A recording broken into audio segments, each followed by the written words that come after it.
O maior império da história, irmãos, o Império Romano, caiu. Hitler, um dos maiores líderes da história, suicidou-se. O Titanic, considerado a maior construção naval da história, afundou. Para quem gosta de esporte, o Fenômeno, considerado um dos maiores jogadores da história, nunca ganhou uma Liga dos Campeões. A seleção brasileira, considerada a maior da história, perdeu de 7-1 da Alemanha no Brasil. E José Aldo, considerado o maior peso-pena da história, foi nocauteado em 13 segundos, irmãos. Aonde eu quero chegar com isso é simples: gigantes perdem. De fato, homens podem acumular grandes conquistas nesta vida. Contudo, inevitavelmente, uma hora ou outra, homens precisam encarar a derrota, pois nós não somos invencíveis. Por outro lado, o Senhor é Deus Todo-Poderoso, como nós cantamos, cujos planos não podem ser frustrados, ou seja, irmãos, Deus nunca perde. O relato de 1 Samuel capítulo 4, que vimos anteriormente, nós vimos o povo de Israel ser derrotado. Só que, no capítulo de hoje, nós seremos ensinados que ainda que o povo venha a fracassar, ainda que Israel falhe, e ainda que as situações ao seu redor sejam desfavoráveis, o Senhor de Israel não perde, irmãos.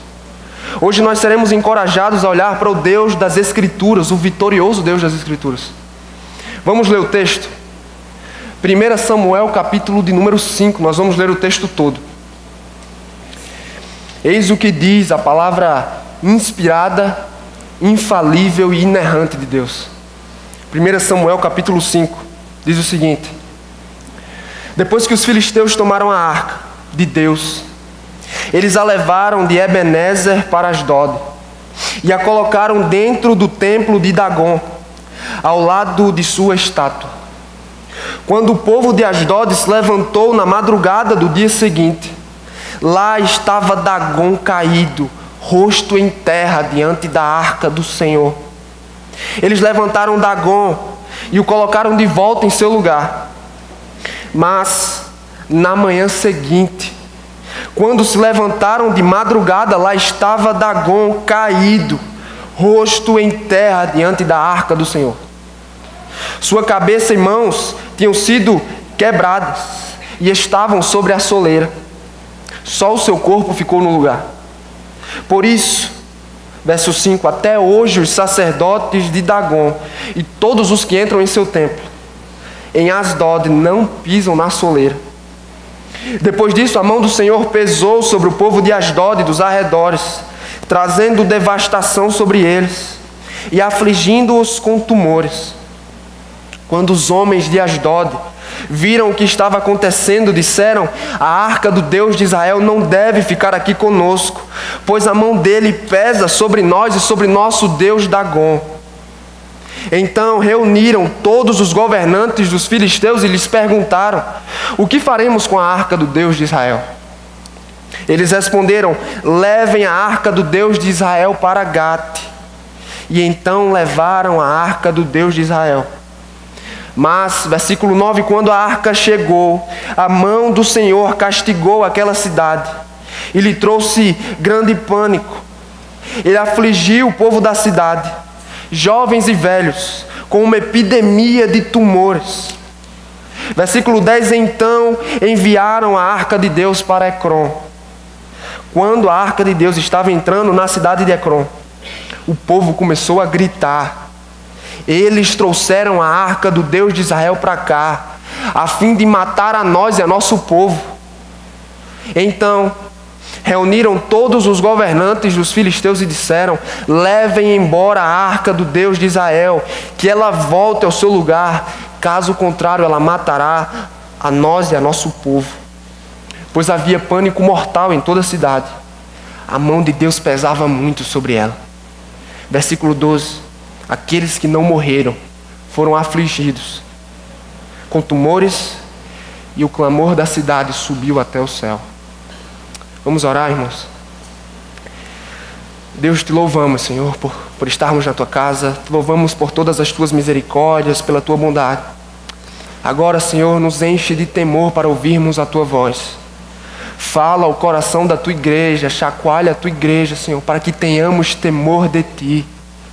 Ó Deus, nos ajuda a redescobrir os teus atributos, a reconhecermos tua grandeza, a vermos tua beleza e teu poder, Senhor.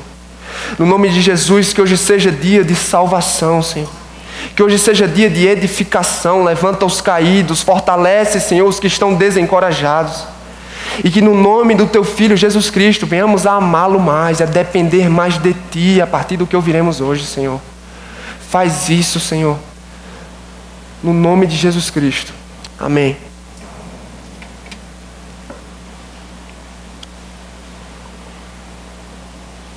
De acordo com a passagem de 1 Samuel capítulo 4, irmãos, Israel havia sido duramente derrotada pelos filisteus no campo de batalha. Pela forma como o capítulo anterior termina, a impressão deixada pelo autor é que uma crise havia se instalado na nação. Boa parte do exército israelita foi morto naquele dia. O sacerdote Eli e os seus filhos morreram, deixando a nação sem uma liderança espiritual. E pior, a arca de Deus, que representava a presença dele no meio de seu povo, foi tomada. E com ela a esperança dele. O capítulo 4 termina: Icabode. A glória se foi de Israel, pois a arca foi tomada. Pela forma como termina o capítulo 4, irmãos, o que parece é que não só o povo perdeu, mas que Deus também foi derrotado. Só parece, irmãos. Pois no capítulo número 5, no relato de Samuel, nós vemos que ainda que a arca tenha passado das mãos dos israelitas para as mãos dos filisteus, Deus não é um troféu, nem pode ser manipulado. Quando os homens pensam ter dominado o Senhor, descobrem que horrível coisa é cair nas mãos do Deus vivo. Sempre que homens pensam ter vencido o Senhor, descobrem que o Deus de Israel não perde nunca, jamais. Deus não perde, irmãos. Por que o Senhor não perde? Por qual razão nós podemos afirmar essa verdade? Em primeiro lugar, irmãos, Deus não perde, porque Ele é mais poderoso do que os deuses adversários. Deus não perde, porque Ele é mais poderoso do que os deuses adversários. O versículo 1 começa assim, leia comigo de novo. Depois que os filisteus tomaram a arca de Deus, eles a levaram de Ebenezer, onde havia acontecido a batalha, para Asdod, e a colocaram dentro do templo de Dagon, ao lado de sua estátua. Após a vitória na batalha sobre Israel, os filisteus conseguiram um grande despojo de guerra, um prêmio, a arca do Senhor de Israel. Era um prêmio que precisava ser exposto. E por isso o autor nos conta que os pagãos pegaram a arca do Senhor e a levaram para o templo de seu deus pagão, Dagon, e a colocaram bem ao lado de sua estátua. A intenção dos filisteus era muito simples, era demonstrar que o Deus de Israel fora derrotado pelo Deus dos filisteus, Dagon. Isso durou poucas horas, irmãos, não deu certo. Porque o verso 3 nos diz o seguinte: quando o povo de Asdod se levantou na madrugada do dia seguinte, lá estava Dagon caído, rosto em terra diante da arca do Senhor. Logo pela manhã, a surpresa. O Deus vencedor não suportou poucas horas ao lado da arca.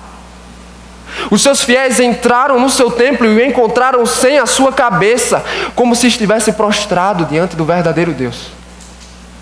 Será que Dagon havia mesmo dominado o Senhor, irmãos? Nós vamos descobrir, mas por ora, o autor sagrado nos mostra a solução encontrada pelos filisteus, e é cômico. Veja o que o autor diz. O que os filisteus fizeram? Eles levantaram Dagon e o colocaram de volta em seu lugar.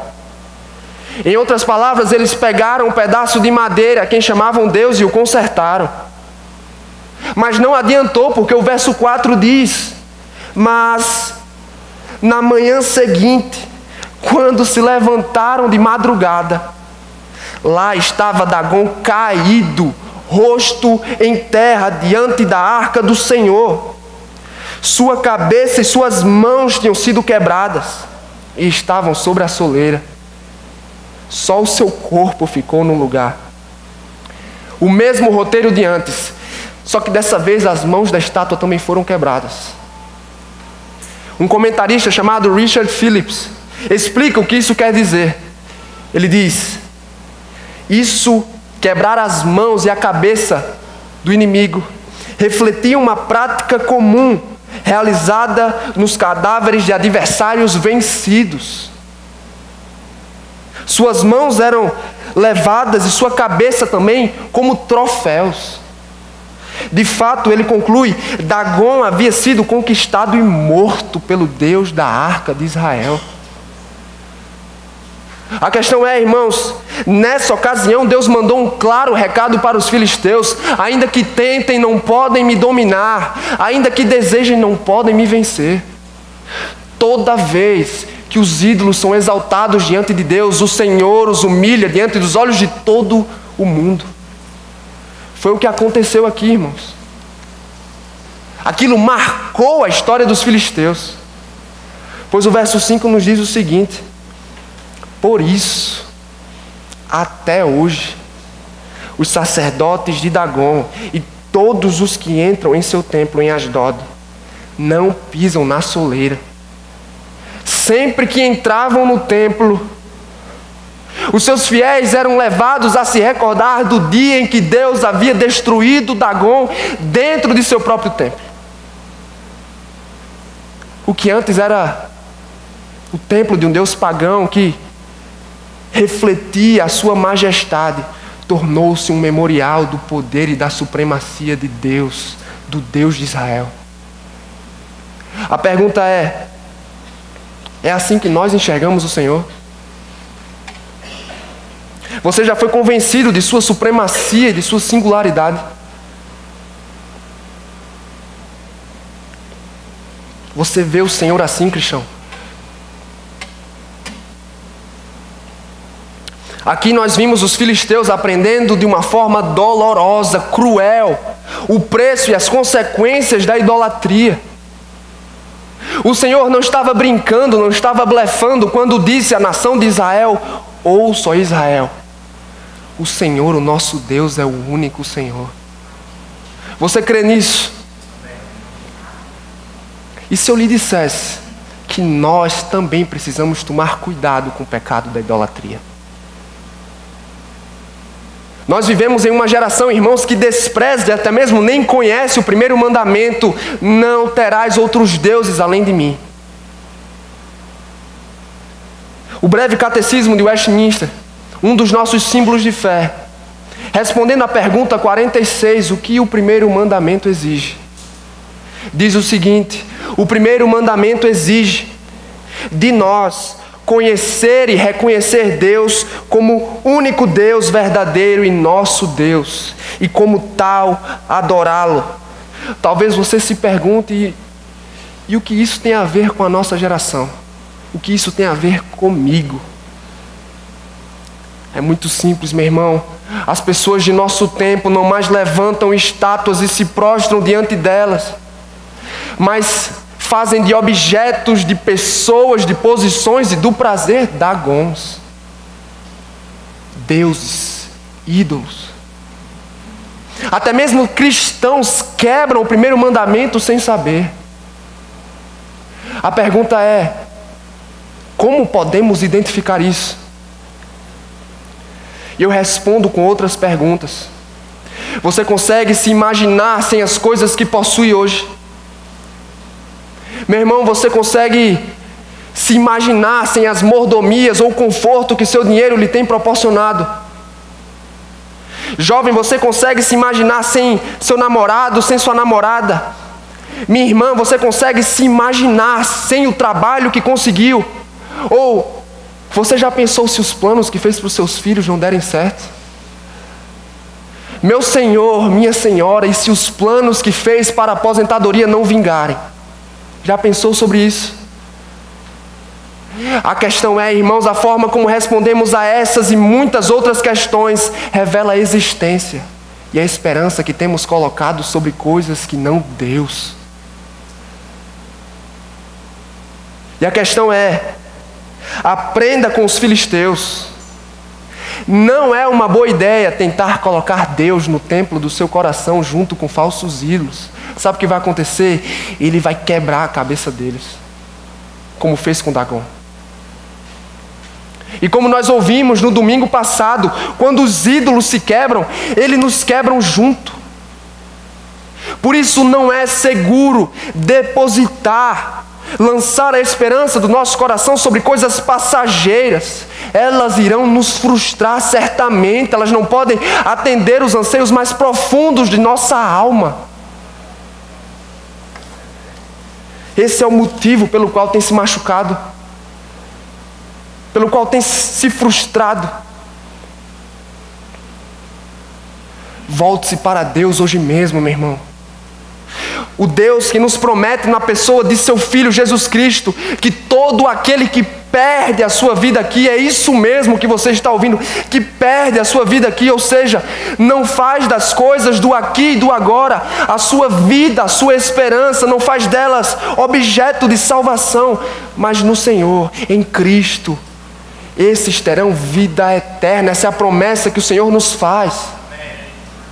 Corra para Deus hoje mesmo e receba dele, do único Deus, todo o prazer, toda a alegria e satisfação que seu coração tanto anseia e que só Ele pode lhe proporcionar.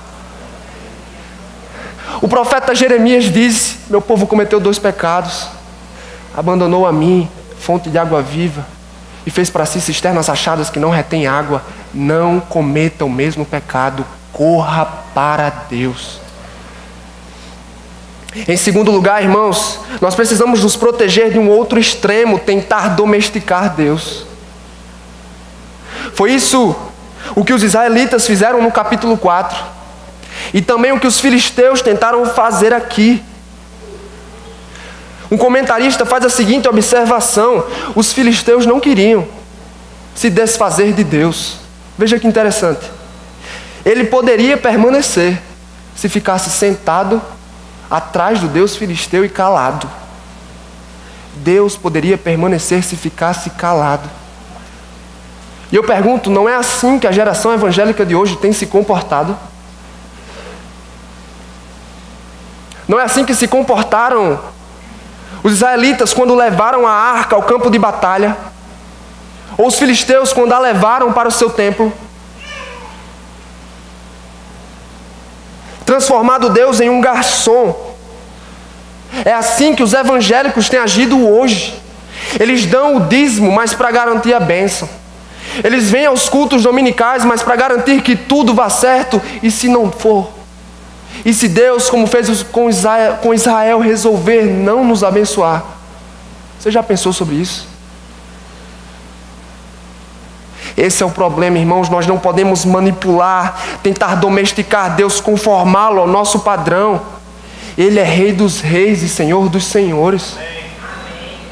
Deus não precisa se conformar ao nosso padrão. Nós precisamos nos conformar ao seu padrão e à sua vontade revelada, e recebermos de bom grado os nãos e as portas fechadas que Deus certamente nos dará em sua providência. Mas em tudo isso, irmãos, não há necessidade para pânico, porque Ele sabe o que é melhor para nós.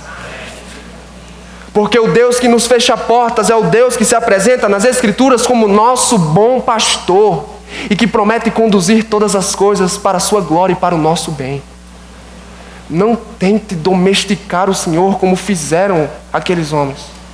Descanse nele. Uma última aplicação, irmãos, aqui. Precisamos, além de não tentar domesticar Deus, precisamos ser realistas quanto ao nosso serviço para Deus. Deus deu aqui uma grande lição nos israelitas. Deus podia lutar com o exército filisteu todo, 1 milhão de vezes, e vencer todas elas sozinho. Deus não precisava de Israel, Israel precisava de Deus. E essa lição tem repercussão para hoje. Deus não precisa de sua igreja, é a igreja quem precisa de Deus. A pergunta é: como então servimos ao Senhor? Sem nos esquecermos de que não somos o centro de tudo. Eu vou lhe dar um exemplo. É quando um seminarista como eu entende que a missão não gira em torno de mim, irmãos. Deus não vai deixar de ser conhecido, muito menos a igreja de ser bem cuidada se eu terminar ou não o seminário. Ele é Deus. Precisamos de humildade, irmãos. Isso serve para todos aqui. Para os pastores, para os líderes do conselho, para os líderes de adolescentes, de jovens, diáconos, ou aos irmãos que servem em casa, no seu trabalho, não importa. Deus não precisa de nós, mas embora seja autossuficiente no cumprimento dos seus planos, Ele nos fez parte deles. Que privilégio e que responsabilidade.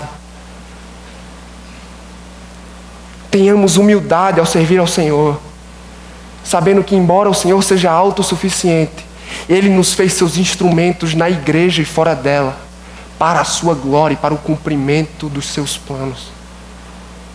Amém, irmãos? Deus não perde, irmãos, porque Ele é mais poderoso do que os deuses adversários. Em segundo lugar, o texto nos ensina que Deus não perde porque Ele traz juízo sobre os adversários.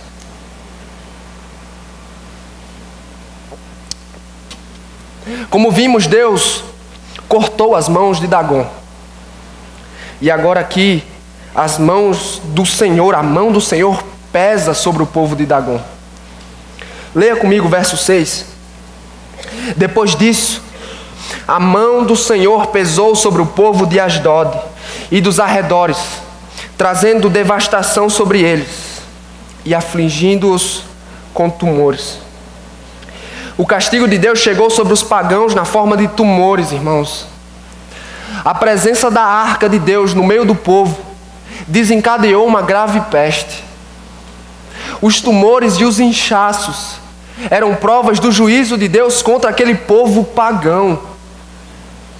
E eles, irmãos, por incrível que pareça, eles entenderam isso de alguma forma. Pois o verso 7 registra o seguinte, leia comigo, acompanhe. Quando os homens de Asdod e dos arredores viram o que estava acontecendo, disseram: a arca do Deus de Israel não deve ficar conosco, pois a mão dele pesa sobre nós e sobre nosso Deus Dagom. Os moradores de Asdod, irmãos, perceberam que o Senhor era a causa da sua calamidade. E o mais engraçado de tudo é que eles não podiam nem mesmo orar ao seu Deus, pedir que Ele os livrasse. Pois o texto nos diz que até mesmo o Deus pagão sofria nas mãos do Senhor. Além de descobrirem que o Senhor não pode ser dominado, não pode ser vencido, eles experimentaram na pele o peso de sua reprovação contra o pecado. E urgente, era nítido que algo precisava mudar e urgente. Eles precisavam encontrar uma solução. Qual foi ela? Versículo de número 8. Então, reuniram todos os governantes dos filisteus e lhes perguntaram: o que faremos com a arca do Deus de Israel? Eles responderam: levem a arca do Deus de Israel para Gate. E então levaram a arca do Deus de Israel. Perceba, meu irmão, depois de toda a crise que a cidade atravessou, a melhor solução encontrada por seus homens foi livrar-se da arca. Embora tivessem experimentado na pele o poder de Deus e a sua reprovação contra a idolatria, a melhor solução encontrada pelos homens daquela cidade não foi se arrepender, mas livrar-se da arca. Entre Deus e Dagom, irmãos, entre Deus e Dagom, eles escolheram um Deus que era feito de madeira. E de fato eles enviaram a arca para uma outra cidade pagã, Gate. Mas o roteiro permaneceu o mesmo, nada mudou. O verso 9 diz: mas, quando a arca chegou, a mão do Senhor castigou aquela cidade e lhe trouxe grande pânico. Ele afligiu o povo da cidade, jovens e velhos, com uma epidemia de tumores. Com uma epidemia de tumores. Deus também castiga os idólatras de Gate. O juízo chegou sobre ele também. Epidemia de tumores. Havia crise e pânico mortal na cidade. Qual a solução encontrada pelos homens daquela cidade? Adivinhe. Versículo 10, primeira parte. Veja que solução os homens encontraram. Então, enviaram a arca de Deus para Ecrom. A resposta para escapar do juízo não era como fizeram os ninivitas após a pregação de Jonas, vestir-se de pano de saco e lamentar pelos seus pecados. Não, a resposta dos filisteus foi livrar-se da arca. E a verdade é, ainda que o juízo tenha sido aliviado com a ausência da arca, o Senhor não os deixaria impunes no dia do juízo. Pois Deus é Deus santo que castiga os pecadores e idólatras. Você crê nisso, meu irmão? É mais difícil dizer amém. Você crê na doutrina da ira de Deus e do juízo final. Embora muitos púlpitos a evitem, até mesmo alguns que se dizem cristãos, chamem essas doutrinas de devaneios da igreja. A Bíblia é clara quando afirma que o Senhor é Deus zeloso e vingador e que executa vingança contra os seus adversários. Deus não é só amor não, meu irmão.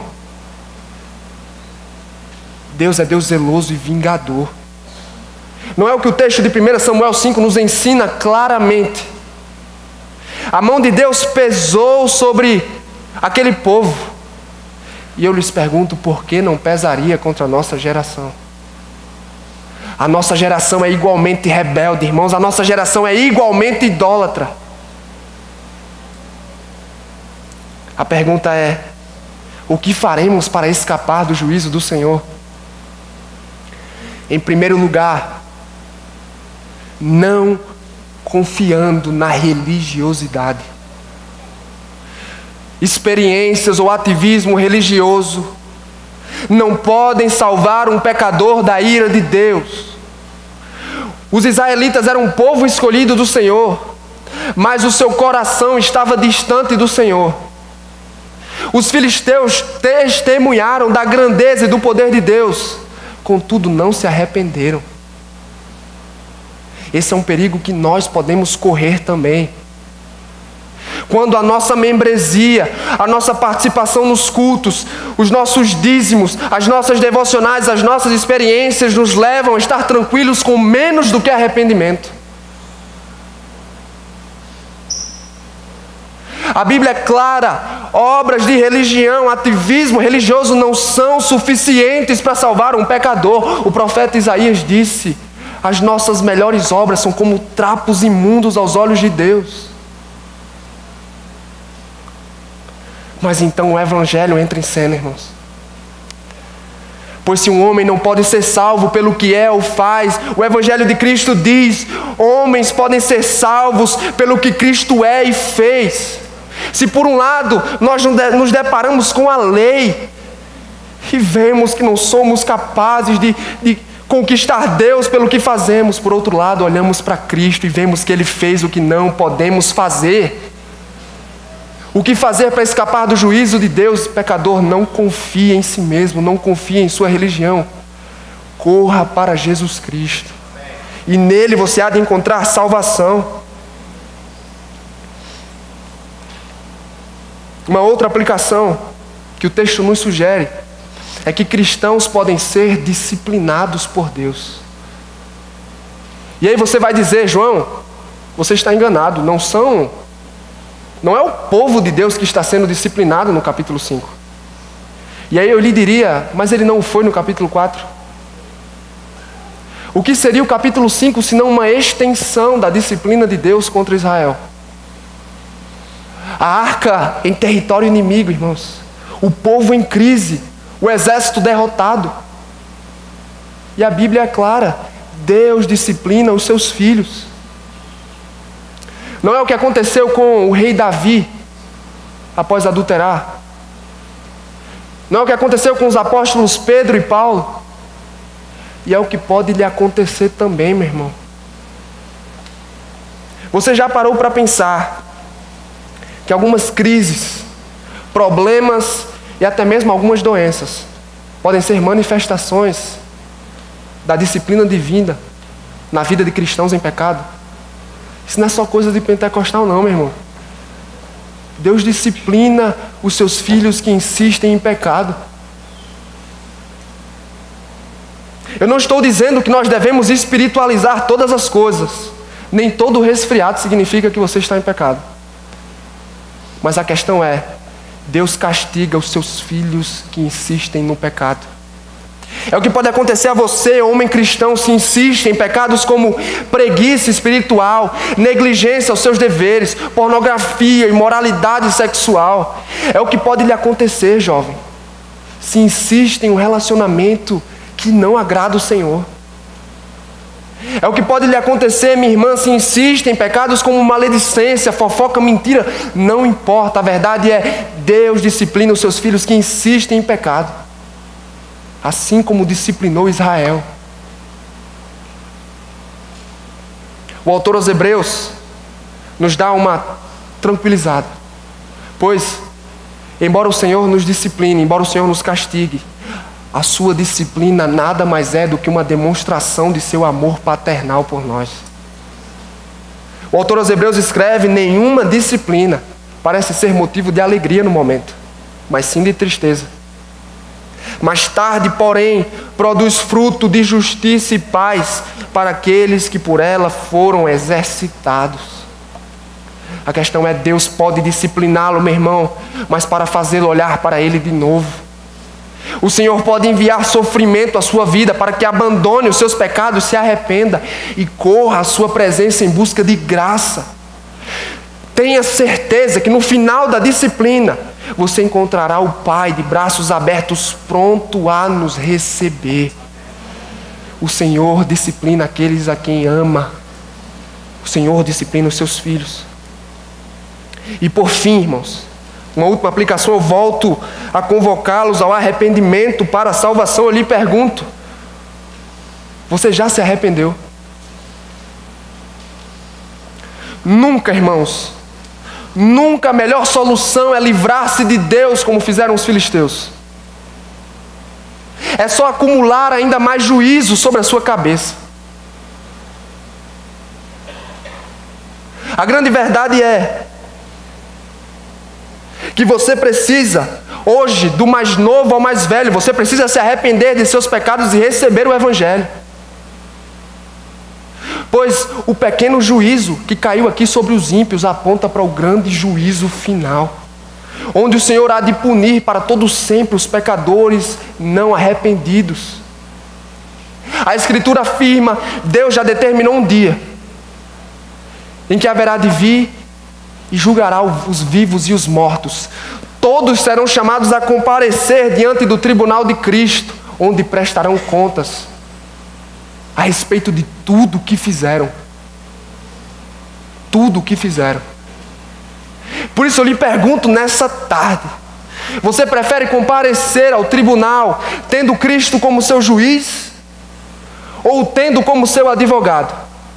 Porque se você escolher a primeira opção, se tiver Cristo como seu juiz, você estará perdido. Pois Ele será implacável em sua justiça, pois tem todos os seus pecados registrados.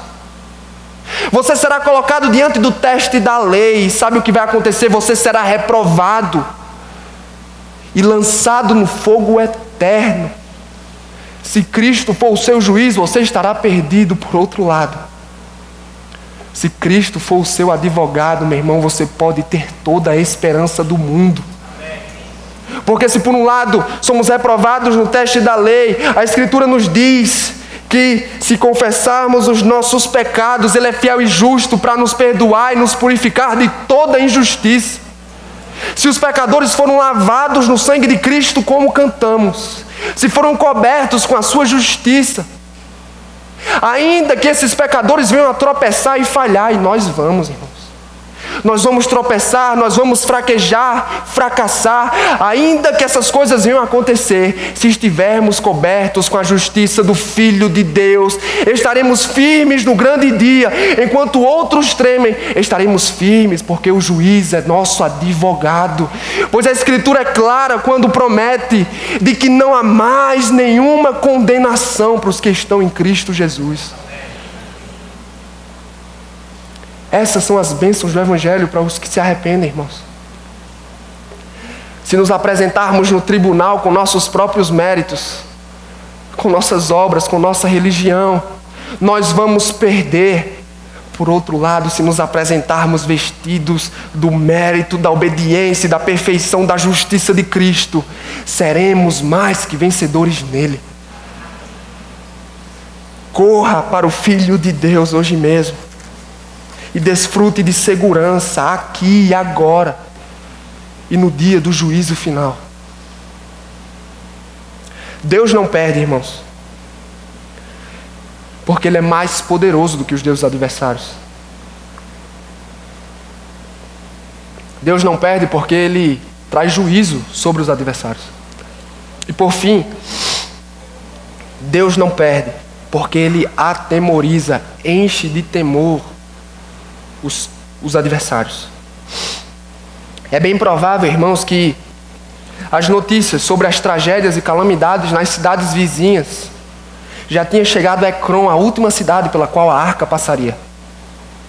O temor havia se apoderado deles antes mesmo da chegada da arca. E quando ela chega, veja que surpreendente a reação do povo. Segunda parte do versículo 10. Quando a arca de Deus estava entrando na cidade de Ecrom, o povo começou a gritar: eles trouxeram a arca do Deus de Israel para cá, a fim de matar a nós e a nosso povo. Quando Deus se fez presente na cidade, irmãos, o povo pagão treme, coisa que Israel não fez. Imediatamente eles propõem também uma solução para o problema. Versículo 11, leia comigo. O texto diz assim: então reuniram todos os governantes dos filisteus e disseram: levem embora a arca do Deus de Israel, que ela volte ao seu lugar. Caso contrário, ela matará a nós e a nosso povo, pois havia pânico mortal em toda a cidade. A mão de Deus pesava muito sobre ela. Mais uma vez, irmãos, infelizmente, a solução é livrar-se da arca. Mas nós não podemos perder de vista algo muito interessante. Aqueles pagãos estavam convictos a respeito das consequências da presença da arca no meio deles. Eles haviam entendido, estavam convencidos de que Deus não podia habitar em meio à idolatria, em meio à impureza. E a conclusão inevitável para a qual o verso 11 nos leva, de acordo com a Escritura, é que Deus não é só santo. Deus é 3 vezes santo, santo, santo. Que não tem prazer nas trevas, que não habita em meio à impureza e à escuridão, mas que tem prazer na luz. Ele é santo. E os pagãos filisteus entenderam isso da pior forma possível, com dor, sofrimento e até mesmo morte. E o verso 12 termina dizendo: aqueles que não morreram foram afligidos com tumores, e o clamor da cidade subiu até o céu. A mão de Deus pesou sobre aquele povo com juízo, irmãos, mas nós precisamos dizer isso: aquela cidade foi batizada em temor e tremor de Deus. Eles foram tomados de tremor do Santo de Israel. E a pergunta que me vem à mente é: se os inimigos de Deus se encheram de temor dele, quanto mais nós, o seu povo. devemos temê-lo. Em tempos de religião show, de luzes e de pragmatismo, o evangelicalismo tem abandonado a reverência ao Deus Todo-Poderoso e ao Deus Santo. Por isso nós, irmãos, não podemos ser tragados e seduzidos por essas correntes. Precisamos estar firmes diante do testemunho, ao lado do testemunho da Escritura, na verdade, que diz que Deus é santo, santo, santo. A pergunta é, que aplicações podemos tirar quanto a isso? Eu diria que precisamos insistir com temor na adoração pública. E com a adoração pública entendo que a Bíblia nos ensina a ser a verdadeira adoração. E eu gostaria de destacar 2 pontos. Precisamos insistir com a pregação da palavra, irmãos. Me espanta alguns evangélicos, ao procurarem uma igreja, olharem se ela é climatizada, se o pastor é carismático, se os irmãos são receptivos e, por último, eles se perguntam: há a verdadeira exposição da Escritura nesta igreja? O maior pregador do século XX, Martin Lloyd-Jones, disse que é possível identificar o compromisso de uma igreja com a exposição da palavra só de entrar no templo, a partir do posicionamento de seu púlpito. Quanto mais central o púlpito for, maior o compromisso da igreja com a exposição da palavra. E ele completa: a principal tarefa do ministro cristão e da igreja é a exposição da palavra de Deus. A questão é, irmãos, onde eu quero chegar? O Deus Santo escolheu falar para a sua igreja, ou à sua igreja nos dias de hoje, através da proclamação da Escritura Sagrada. Cristãos não podem vir ouvir a pregação como se sentam para assistir televisão. Precisamos ter temor do Santo de Israel, que nos fala através de seus profetas. Precisamos nos preparar, irmãos. Repito, não podemos ouvir a palavra como assistimos televisão. Precisamos preparar o coração, através dos meios que nos foram concedidos pelo Senhor. Precisamos interceder pelos homens que pregam. Precisamos louvar a Deus pela vida de nossos pastores e dos servos que têm se desgastado no ensino. Os reformadores redescobriram uma grande verdade: o homem que fala está sendo boca de Deus. Precisamos insistir com temor na pregação, irmãos. E com isso a igreja colherá muitos frutos, certamente. Um segundo ponto: precisamos insistir com temor quanto ao culto público. Não podemos perder a reverência para a adoração em comunidade. Esse não é um encontro de amigos, irmãos. Nós estamos nos reunidos para louvar o nosso Deus, adorá-lo e ouvir sua voz. Por isso precisamos nos preparar. Dia do Senhor é dia de você desacelerar, diminua a marcha, descanse, prepare o coração da sua família, prepare o seu coração através dos meios de graça, tema, anseie por esse momento. E eu queria trazer um incentivo aos pais, para insistir no temor ao culto público e na criação de seus filhos, para trazê-los aqui. Irmãos, eu fui um adolescente difícil. Eu dei muito trabalho à minha mãe para me trazer aqui. Os mais antigos podem se lembrar de mim. Eu ficava ali atrás, emburrado, de braço cruzado, durante todo o culto. Eu não falava com ninguém, para ser bem sincero, direto. Eu detestava estar aqui, irmãos. Me lembro de várias vezes em que ela me proibia de ir para qualquer outro lugar e me trazia aqui, contra a minha vontade. Obrigado, eu vinha obrigado.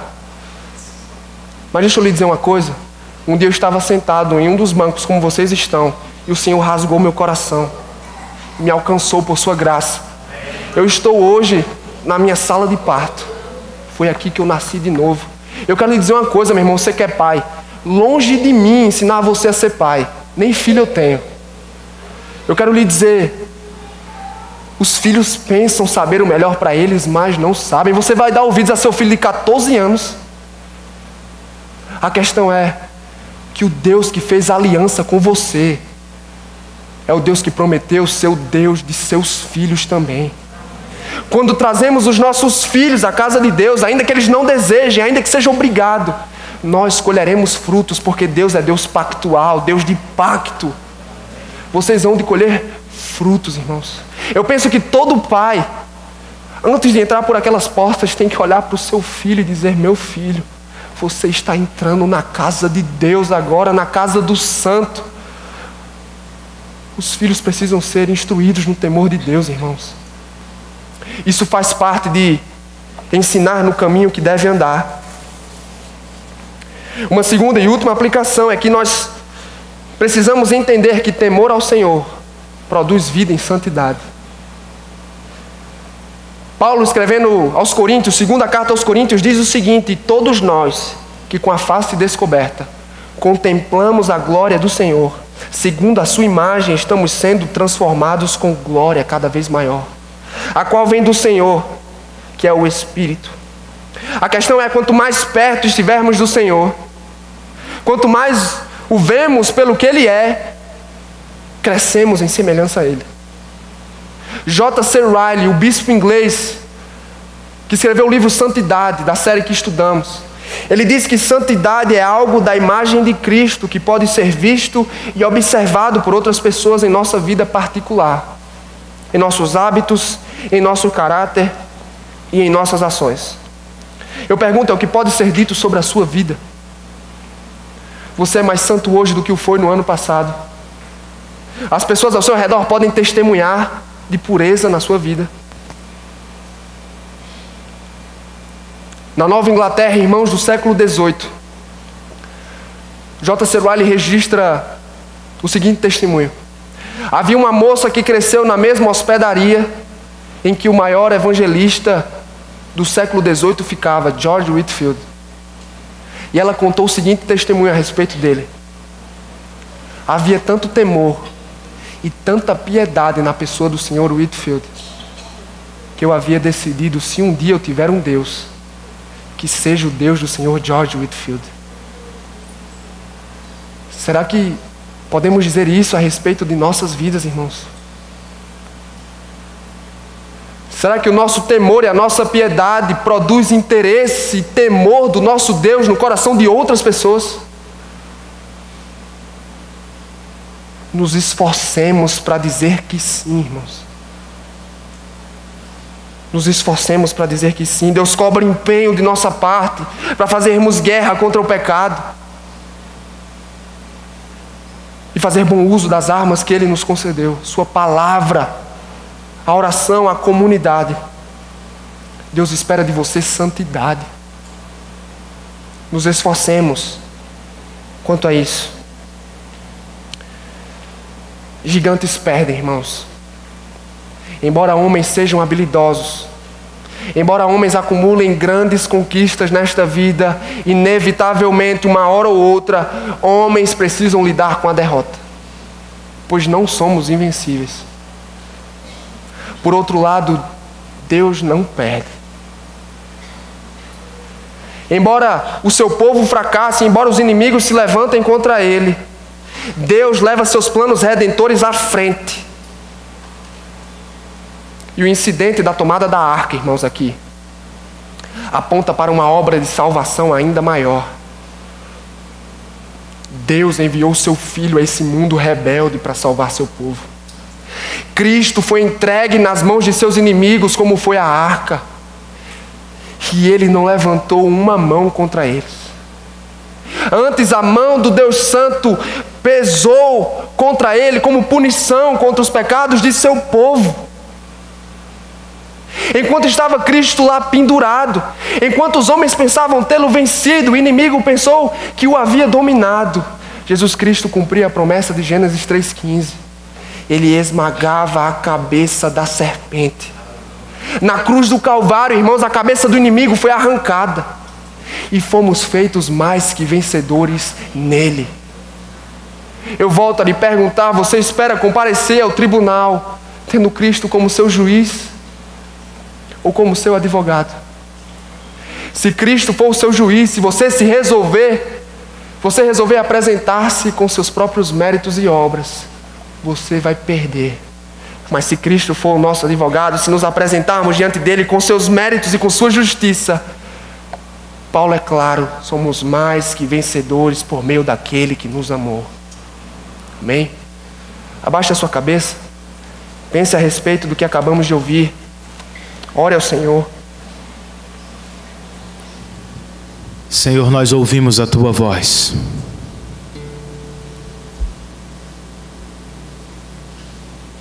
E certamente ela alcançou os nossos corações.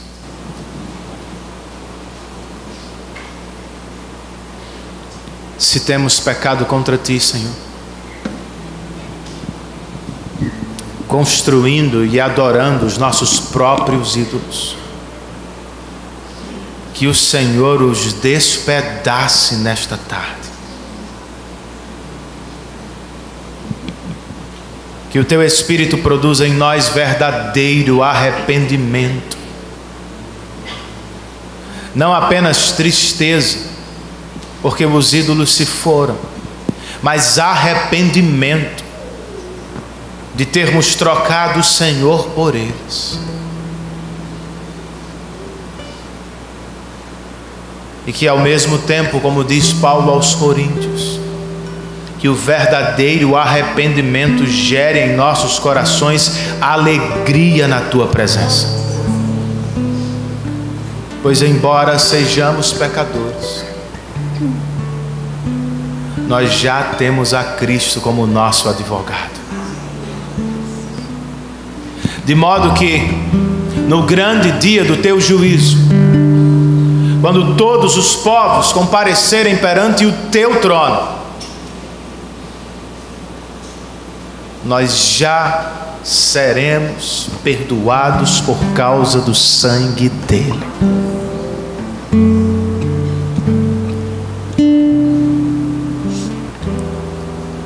Que o Teu Evangelho seja a nossa força para uma vida santa diante de Ti, Senhor. E que a Tua boa mão disciplinadora promova genuíno arrependimento em Tua presença.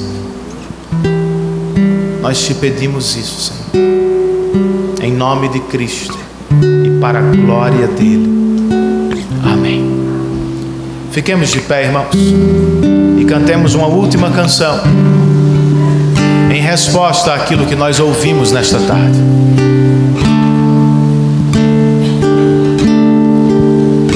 Santo Ele é. Recebamos a bênção do Senhor e logo depois, irmãos, cantemos outra vez o refrão desta canção, enquanto eu e o seminarista João Vitor nos aproximamos da porta da igreja. Que o amor de Deus, o nosso bendito Pai Celestial, que a maravilhosa graça de Jesus Cristo, nosso poderoso Senhor e Salvador, que a comunhão, o poder, as consolações, a presença santificadora do Santo Espírito de Deus estejam sobre todos nós, bem como sobre todos os nossos irmãos espalhados pela face da terra, desde agora e para todos sempre. Todos nós dizemos amém. Cantemos uma vez mais, irmãos. Aquele que é poderoso, Senhor, tornou-se em carne, a morte derrotou, despedaçou.